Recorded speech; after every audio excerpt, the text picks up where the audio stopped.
ماں دوائیوں سے کہاں ٹھیک ہوتی ہے۔ موٹر سائیکل کا پنچر لگاتے ہوئے میں فیصلہ کر چکا تھا کہ اس ہفتے بھی اپنے گھر واپس نہیں جاؤں تو بہتر ہے۔ دیر تو ویسے بھی ہو چکی تھی اور جہاں پچھلے 3 ہفتے گزر گئے ہیں یہ بھی گزر ہی لوں تو گرمیوں کی چھٹیوں میں ایک ہی بار چلا جاؤں گا۔ اس سوچ بچار میں روڈ پر کھڑے میں نے 15-16 سال کے ایک نوجوان کو اپنی طرف متوجہ پایا۔ وہ عجیب سوالی نظروں سے میری جانب دیکھ رہا تھا، جیسے کوئی بات کرنا چاہ رہا ہو لیکن رش کی وجہ سے نہیں کر پا رہا تھا۔ جب پنچر لگا لیا تو میں نے دکاندار کو 1000 روپے کا نوٹ دیا۔ 100 روپے کاٹ کر باقی مجھے واپس کر دیے۔ میں موٹر سائیکل پر سوار ہو کر جو ہی واپس شہر کی طرف مڑنے لگا تو وہ لڑکا جلدی سے میرے پاس آ کر کہنے لگا، بھائی جان، میں گھر سے مزدوری کرنے آیا تھا، آج دیہاڑی نہیں لگی، آپ مجھے واپس کا کرایہ 100 روپے دے دیں گے؟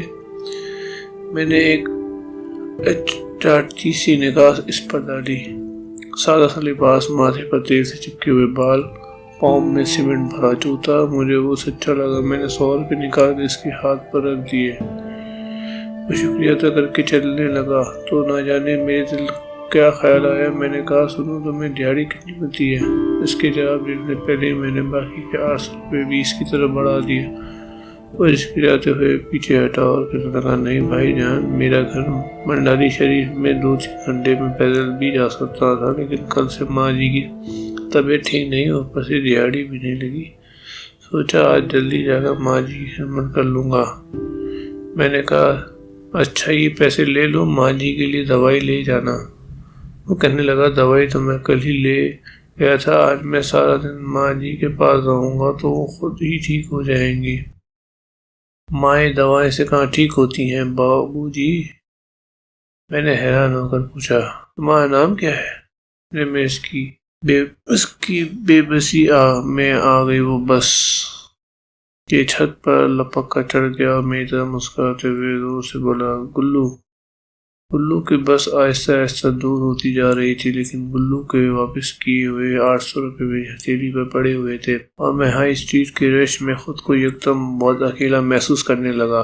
کچھ سوچ کر میں نے موٹر سائیکل کا رخ ریلوے اسٹیشن کی طرف موڑ لیا۔ موٹر سائیکل کو اسٹینڈ پر کھڑا کر کے ٹوکن لیا اور ٹکٹ گھر سے 700 روپے سائیوال کا ٹکٹ لے کر گاڑی کے انتظار میں بیچ پر بیٹھ گیا۔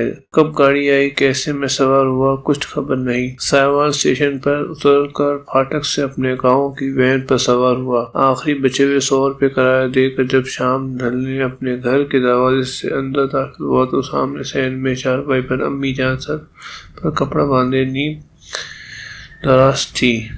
میرا بڑا بھائی دوائی کا چمچ بھر کر انہیں پلا رہا تھا۔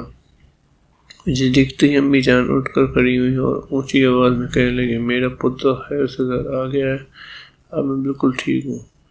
میں آنکھوں میں آنسو بھرتے ہوئے دوڑ کر ان کے سینے جا لگا۔ بس کے گیٹ میں کھڑے گلو کا مسکراتا ہوا چہرہ یکدم میری آنکھوں کے سامنے آ گیا اور میں سمجھ گیا کہ اس نے مجھے 800 روپے واپس کیوں کیے تھے۔ والدین کی جان اپنے بچوں میں ہوتی ہے، اس بات کا خیال رکھا کریں۔ والدین کا کوئی نعم و بدل نہیں، اگر آپ انہیں کچھ نہیں دے سکتے تو خیر ہے، لیکن انہیں اپنی زندگی میں سے وہ قیمتی وقت ضرور دیں جن سے انہیں احساس ہو گے وہ آپ کے لیے انتہائی اہم ہے۔ ماں دوائی سے کہاں ٹھیک ہوتی ہے؟ ماں باپ کو آپ کے پیسوں کی نہیں، آپ کی بھیجی ہوئی دوائی کی نہیں، آپ کی ضرورت ہوتی ہے۔ تو پوسٹ اچھی لگی ہو تو ضرور لائک شیئر کرے گا، سبسکرائب کرے گا۔ ملتے ہیں اگلی تحریر میں، تب تک کے لیے اجازت دیجیے۔ السلام علیکم۔